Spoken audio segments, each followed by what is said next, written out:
Yung buto niyan. Ilang buto? Ouch! Ilang buto nito? Hula ko 6. Okay, let's see if 6. Ano ba yan lang? Bulok na po.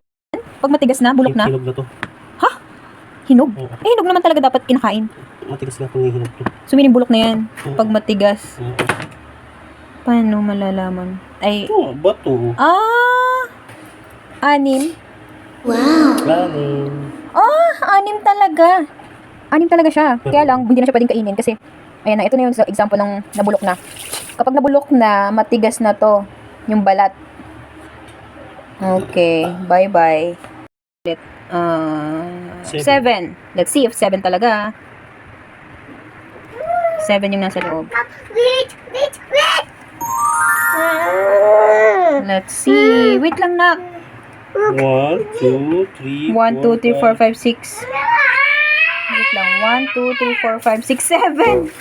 Ang galing. 7 talaga.